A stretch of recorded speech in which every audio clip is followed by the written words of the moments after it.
Manchester City were up against Wydad of Morocco, who had their moments. All eyes were on City's new boys and what Pep's new plan was going to look like after Erling Haaland was left out of the side. City of Manchester against Wydad of Casablanca. A test of tactics and tenacity. Not fully clear by the keeper, and Phil Foden is in to score inside 2 minutes. Good set piece, and this time, Jeremy Doku. Big collision. Rico Lewis is going to see red. Guardiola gets an opening victory. OK, so a routine victory, and there was a mixed reaction for the new boys on socials, and this is what people were saying. It looks like we have our beloved Foden back to his best. He has taken aim at goals on more occasions in this game, so they're happy with Foden, which is good after a difficult season. Tijani Reinder's passing is simply elite, progressive, incisive, disguised switches, tempo control. Every touch has purpose, whether it's slicing lines or calming chaos. They're doing our tactics for us. What a midfield gem, an absolute steal for Manchester City. And a lot of people feel like Cherki was a steal as well, but not everyone. Cherki, you should be embarrassed with this performance. Wow.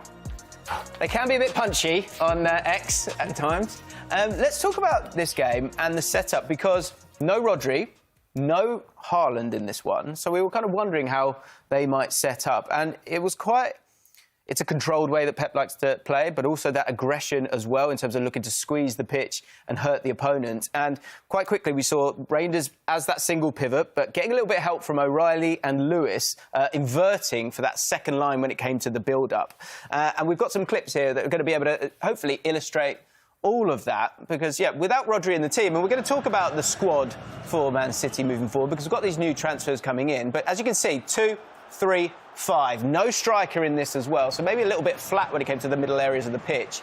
But it was a good first half overall with the ball. And Reinders had a solid start, didn't he, Julian?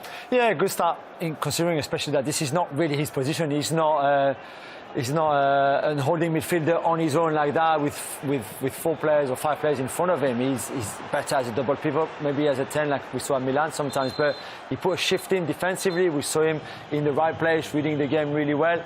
And then what he's very good at is this. You see them receiving the ball, just waiting for Doku's movement, and then it's almost the perfect through ball. So that would be very good, but that was high up on the pitch. But as debut could come, I think that was very good for him. It was pretty solid, wasn't it? We're going to talk about some of the problems as well. But here, I think his ability to cover ground, Cormac, we saw it at AC Milan. He's got all the elements of his profile to be a success at Man City, don't you think? Yeah, of course. He's really mobile. He can cover a lot of space. And I think maybe in a different system where him and Rodri could potentially play together as well, could be a really dangerous combination. And the rest of the defence really, really aggressive here from Man City, looking to stay high up the pitch, not sort of giving any space or breathing space. But even in that moment there was a moment where Wydad could have got the ball away and hurt Man City in transition. And hurting Man City in transition has been a real problem for them this season. Have you done a video on this recently? I have, haven't you? So what was the big problem there?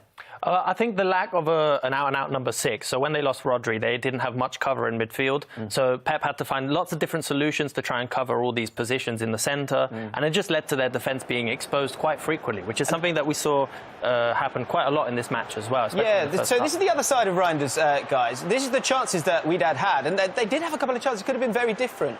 And here, look, sort of taking a second, he's kind of not totally aware. As good as he is, as great as gliding, his defensive work not totally great. Cherki not getting back in position, which means Reinders can't get tight to them.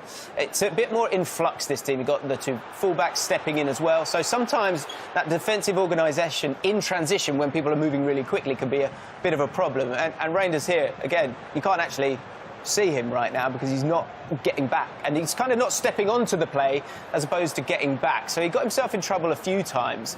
But the good thing was that the cavalry was arriving, because the squad here at Man City, especially with all of these new arrivals in January and then now this summer, it made a big difference. And bringing on a Ballon d'Or winner and Erling Haaland will help a little bit. And you can see the structure is just a little bit more traditional. And you've got Rodri as that world-class 6 stepping into it here. He's able to kind of just survey the situation, and your 8s are able to just be up a little bit higher, and you've got 3 layers of attacking lines moving forward. And this is the other side of it. Rodri able to read the play and then play a lovely ball here. Haaland should have scored this one, actually. So you've got the link-up of those 2 players, which is really, really helpful to have. And it's going to be interesting to see how they set up moving forward. Let's talk about Cherki. I know you like him. Yeah. I know you've, like, as a journalist, you've got all the little secrets on him as well, which is great. So hopefully you'll reveal them now. We saw on Twitter some people having a bit of a go at him. Yeah, which I think is a little bit harsh. It's his first game. You upset? You OK? No, yeah, I'm OK. I think he's OK. He was happy to play, to start. You see there the ability technically, right foot, left foot. He's the most two-footed player that you can find in the Big 5 leagues at the moment. But it's his first game for a new team and a manager that is completely different or very different to anything he's known before. So it's going to take a bit of time, and I don't think we can judge too much on what we saw. This is a lot of running from Cherki standing. Is this more? Or is this sort of first day at school trying to make a good impression? I think a bit of both. Yeah. I think and that's fine. And again, I think he will improve quickly.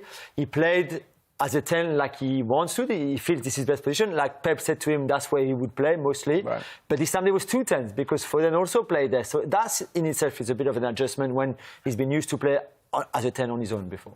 OK, so it's time for a debate, guys. You need to get thinking about this as well, please, if you can, because I'm a little bit confused. Now, Man City are stacked, but what is Man City's best team? This is the difficult one. Let us know using the hashtag #ThePressCWC. But we're going to kind of go through some of the names here because there's a lot of new players here. This is a new evolution of this Man City side, and there's no doubt there's a lot of talent in this team. And do you know what? I'm going to put my neck on the line here. I think Ederson will continue in goal. That's just what I think is going to happen. But moving forward from there, there's a lot of quality, but maybe not total balance moving forward. We've just spoken about Rodri coming on, Haaland coming on. There was a moment in the warm-up where, Diaz knocking about as well. Oscar Bob came on in this game as well. Gundogan came on in this game. So when we're working through the team here, there are some question marks. Let's run through it kind of quickly when it comes to the defence. You've got O'Reilly, who played today. He's really sort of, risen very quickly. But you've brought in Ait-Nouri. When it comes to these transfers, do these transfers come in and start straight away, or do you think O'Reilly will have the shirt? Who do you think's got the left-back position? I personally really liked how O'Reilly played today, but I think there's definitely going to be a lot of competition. Pep's brought in a lot of youth into this team, which was something that they definitely needed this season. They're looking a little bit leggy, but I think there's still a lot of positions that are up for grabs because there's so much experience in this team at the same time. So youth doesn't always win. Yeah, and I think a big thing with Pep, it kind of works on that macro level of understanding that we're probably going to play 60 games every season, and I think the squad often buys into that. So that dovetailing of the two. But there's so many different profiles here. So you've got O'Reilly, who very naturally inverts. He did it a lot in the game today. Ait-Nouri, known for playing at Wolves, often in a back 3, kind of a wing back, drives with the ball, carries with the ball, which I feel is a big thing that Pep's trying to insert into this squad. The centre-back positions, there's a few knocking about. I think Rice comes out. Ake you've got there as well, who's a great servant. Would he be the starter? You've got Akanji, you've got Stones, you've got Diaz as well, so they're pretty solid there. The right-back position, though, Lewis today, who got sent off, which I thought was harsh, but maybe the letter of the law. But after him, you got Matheus Nunes. Who else? Is that a strong right-back area of the pitch, or do you think there could be a transfer coming in here? Yeah, I think that there could be a transfer. There's a lot of talk about Tino Livramento, for example, making the move from Newcastle. I think Pep really likes Matheus Nunes and really believes that Nunes has all the potential to become a really good right-back, and he played a lot in that position last season. Not always at his best, but again, it was part of the learning curve. For me, Gvardiol and Diaz are the 2 centre-backs. They finished the season together. It makes sense. I would have Ait-Nouri on the left, and I would have a right-back that offers the balance from Ait-Nouri bombing forward and the other one being there for more control. Yeah, I mean, I guess maybe there's a talking point about Akanji, if you are going to go to that 3, but we just saw today that build-up of a 2-3. I guess when we move into midfield, this is where I start getting confused, people, because there's so many options here. You've got Rodri and Reinders. You would imagine Reinders would come in and start, but then that only leaves one more position in the midfield for that sort of attacking midfielder. That's if you play Dorku on the left and Savinho on the right, if you wanted that width. And those players that we're talking about in terms of those areas, the main people, Cherki, Foden and Marmoush. Foden scored a goal today, looked good.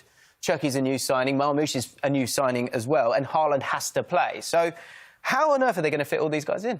I think it's really difficult. The first thing is you have to choose the formation, right? So you have to choose either if you want a 4-3-3 or a 4-2-3-1, and that instantly changes if you want the double pivot. So if you're going to go with Reinders and Rodri in the centre, and then you only have one choice behind Haaland, which is a difficult choice to make. But in any case, you're going to have to leave someone really talented out of the team. And you haven't mentioned Bernardo Silva and Gundogan and Kovacic. Yeah, And Gonzalez. the talk from Pep last season, I want a small squad. Well, this is a pretty big squad to me. Absolutely. And, I mean, yeah, there's no world where Haaland gets dropped. I guess on the wide areas, you've just said that Cherki will play through the middle. But for Foden, let's talk about him, because it was a very difficult season for him last year. It feels like he needs to really zone in on one area of the pitch and make that his own. He's a former Player of the Year. Yeah, he is, yeah. And I think for him, wide doesn't work. I think he works more for Cherki, for example. If really you want to play Cherki and the 10 is for Foden because he's in good form, you play Cherki out wide. OK. Very quickly, who's the casualty? Who's going to be the one casualty out of this squad for you? Savinho for me. I would also agree with Savinho. OK.